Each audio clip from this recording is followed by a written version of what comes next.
大家好，今日呢，我同大家介绍嘅係施延強客家話嘅拼音。係學會拼音呢，設計師啊，看音標啊，就曉得讀啊。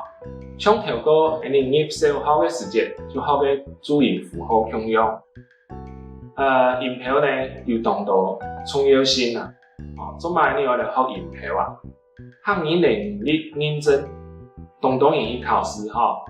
中國級呢，佢嘅總分係300分，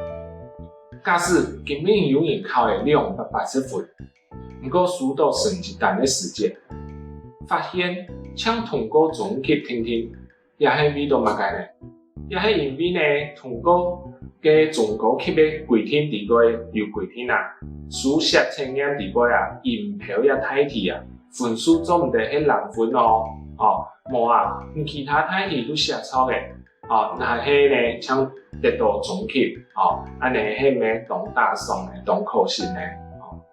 好，還有人講，既係音標我，不過呢，一漢字係看唔識啦，一看唔識漢字佢所表示嘅含義嘅用法，就冇法度表現嘛，錯冇？比如講，而家大家看到一隻詩，你講看唔識一隻詩。唔知客家話用嚟讀嘅有用版呢？大家唔是少，報名嘅你客家話總級、中國級嘅能力認證，你就做得呢得到客語總級、中國級嘅詞彙，客語費會有一本安尼詞彙嘅教學嘅材料，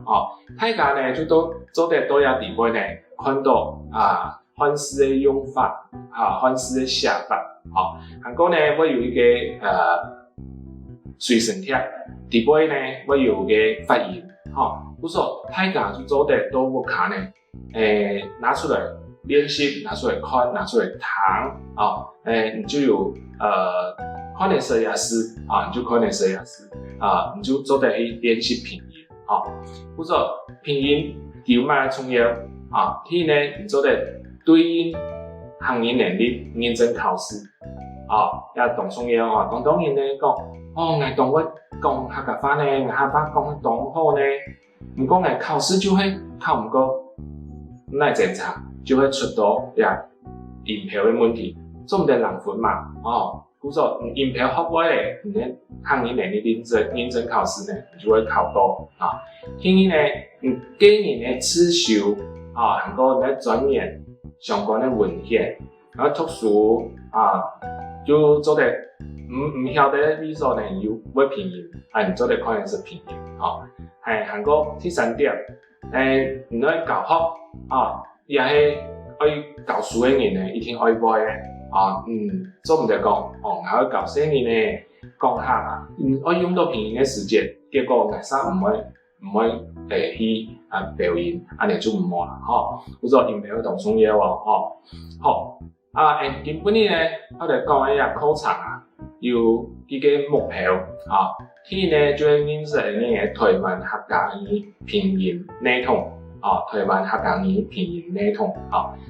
等下先生呢會同大家嚟紹介客家語拼音用嚟認識佢有聲母、韻母、聲調嘅部分咁樣去看識拼音嘅符號第二點呢，你就來正確嘅拼寫音標拼寫音標呢就做得應對客語能力認證考試第三呢，你希望大家學會音標以後呢，做得來使用音標來從事教學刺繡